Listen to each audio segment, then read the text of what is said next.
when I got here today, I picked this up and I'm like, oh, this is great. And I looked and I said, well, there's me. So I read it and I get to the last paragraph and I thought, where did this come from?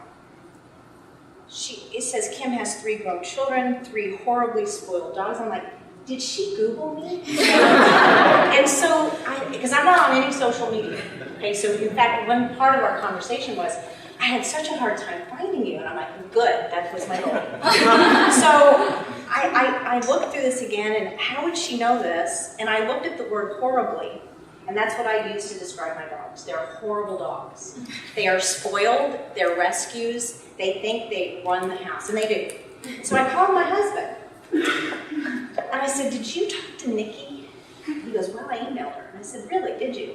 I didn't know that until I got here. So he said, well, what happened was I forwarded where I was going to be this evening, and he noticed what I had written about myself, and he wrote her directly without me knowing and said, you need more. So he wrote this. So the other thing that he does, and I was telling some of you earlier today, he also labels my bike with my name and phone number on it. So when I ride my bike, I'm at a gas station with my co-bike riders, and one of my friends goes, Kim, do you know that your name and phone number is on your bike? And I'm like, no. It's on my water bottles, it's on my helmet. I'm a label maker and decided that he was going to label all my stuff. The purpose of this story is, and we'll get to this towards the end of my remarks here, is having a support system is so critical.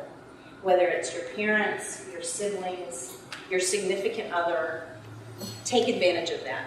And if they offer to do something for you, say yes. I'll take them home, okay? So that's the moral of this story. I would not have advertised myself this way. I didn't. So as Nikki mentioned, I run the labor and employment group at ExxonMobil. We have 6 attorneys, a couple of paralegals, and an administrative staff, which is an honor to run that group. Being part of ExxonMobil has been the pride and joy of my life. I was also the first person who graduated from college in my family. I have 3 children who have now, I have one that's graduating in May. Once she's done, I've always told my kids now I can die. Because what I said was I wanted all my children to go to university, and they have. And that's been part of my big vision and big goal, so that I can then be a support to them, like hopefully you all have with your families and your support group. I've had 6 assignments at ExxonMobil. I started in litigation. I moved from litigation to the labor and employment group, the group I lead now. Then I moved to the chemical company. So overnight, I went from labor and employment to being a commercial attorney. I have never read a contract in my life, not even my own at my house, because my husband does that. I moved from the chemical company to Baytown, where anything that came through the door in the refinery, I was responsible for, from environmental law to security to contracts, real estate issues. Moved from the chemical company then to gas and power marketing.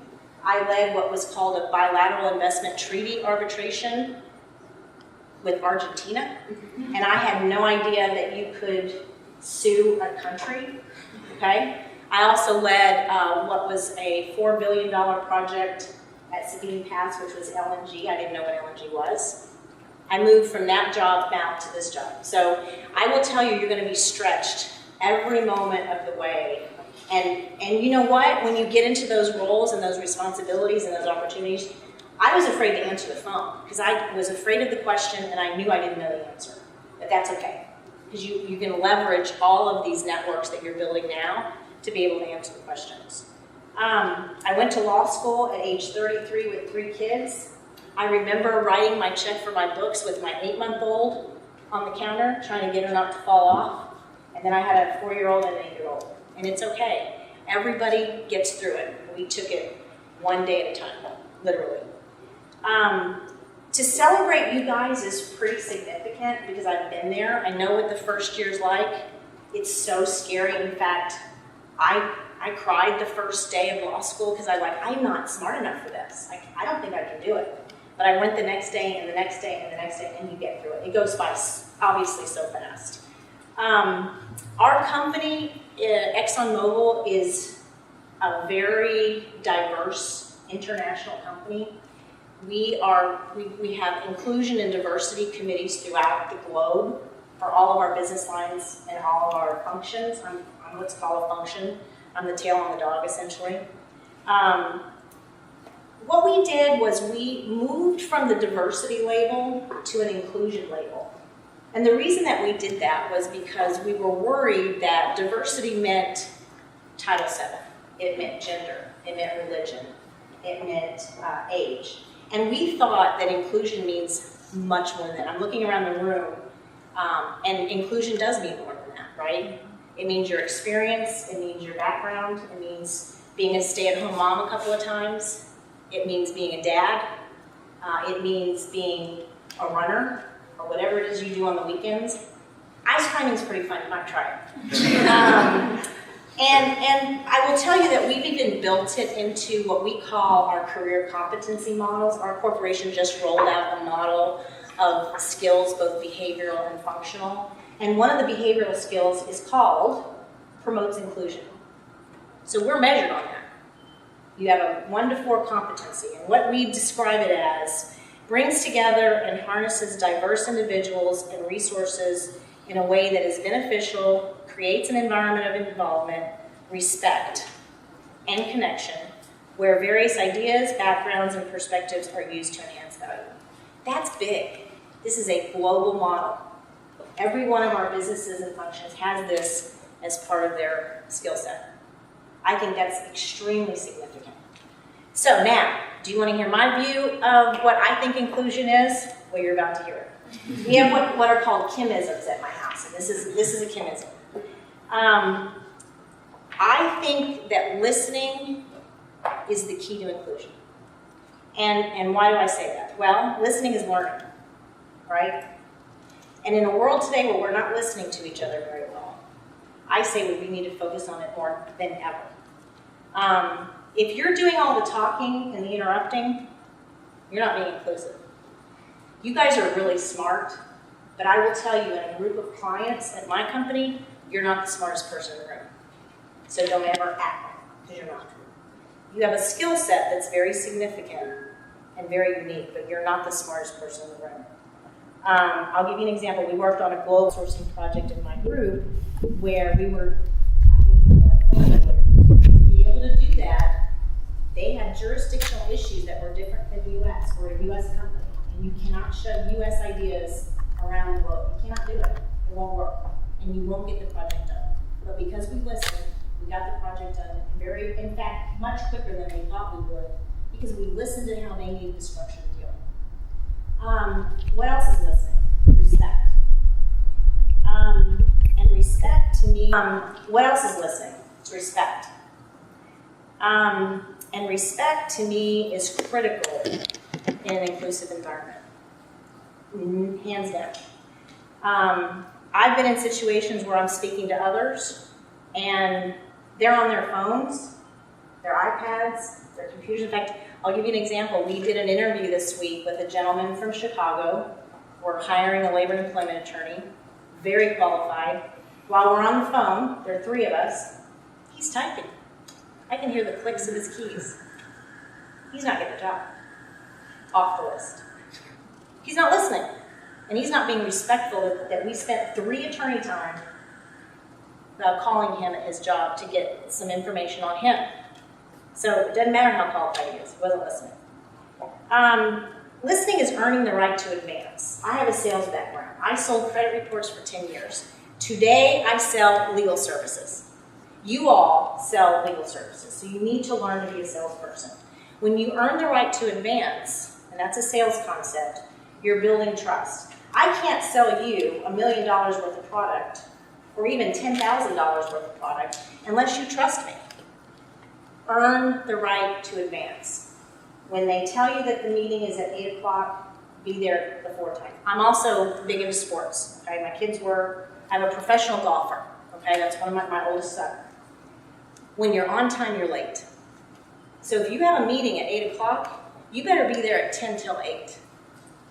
Right? Because you can't get started at 8 unless you're there 10 minutes early. This is a Kim-ism. I will tell you that selling yourself is a big deal. And not in the cheesy used car sales kind of way, but in making sure that people trust you and that your advice is solid, okay? The other person to listen to is yourself.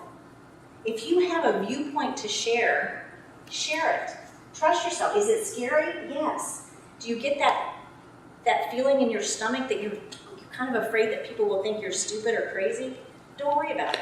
I'll give you an example. I was the Baytown refinery attorney, and Thursdays were my favorite day of the week at 1 o'clock because we had a leadership team meeting. And that meant everybody on the leadership team met to discuss what was going on at the refinery. And we had a guy, every week, he was contrary. He did not agree with anything anybody else said. And people got mad at him for that. But he contributed the most because he made us think through where everybody was going. So if we were all agreeing with the refinery manager, he was like, hold up, no, let's think this through. So he was the guy that took more time and took more risk to communicate his views. And he was very valuable. You want those people in your work group. And can you be that person? Absolutely. Stand up, listen to yourself, share your ideas. It's very important. This is my last sort of mantra here. Listening is with your ears. Speaking is with your mouth. So it's okay to use your ears and your mouth to communicate. If you are next door and the same person is on the same conference call as you, get up. Go sit in the room with them. Please don't do that. It is so annoying. It's inefficient, and you don't get anything done. You can IM people to death, not always effective. Get up, go talk to them. It is critical that you communicate with your voice and communicate with your ears, which means you need to listen. Get off your phones, get off IM, get off email. And that's perfectly appropriate in some situations, but you've got to communicate, and you've got to communicate with your whole self, not just these devices that we all carry. And I have 4 of them. 4. I have a personal phone, I have a company phone, I have an iPad, I have a laptop. It's overwhelming. And I could get away with cheating my way through communication, but I don't do it. I'm not doing it. The way you contribute is by communicating with you. And then the last thing I will tell you is that as you launch your careers, focus on your own development. Don't worry about what assignments somebody else got. Don't worry about that they're writing a brief to the 5th Circuit and you're not. If you're asked to do something, do it. There's a purpose behind it. There is development opportunities at anything you do. Okay? So just make sure that you, and that doesn't sound inclusive, but it is, and I'll tell you why. The more you develop and the more respect that you gain, the more people will then turn to you for inclusion and diversity type issues. Right? 19 years ago, I could not have stood up here and talked with you guys. I couldn't have. I've learned over this period and then my time in sales that I can contribute by offering up some tips that I've learned along the way. And you're not going to find this on Google, right? I made this all up. But this is how it worked for me. And if you want a voice, if you want development, if you want to be included, you have to use your own voice, your own ears to get through all of the challenges that you're going to have in terms of supervisors, colleagues that are difficult. This also works at home. So I will tell you that I really appreciate the opportunity to be here. If you want to ask me questions, you're more than welcome to. If you don't feel comfortable, I can mingle with you guys. But I think that it's important for you to just take away today, obviously all that you learned with Nikki and her team, but practice listening, because it's going to make you more inclusive and you will be more included along the way if you are known as a good listener. And I appreciate the time today. Thank you.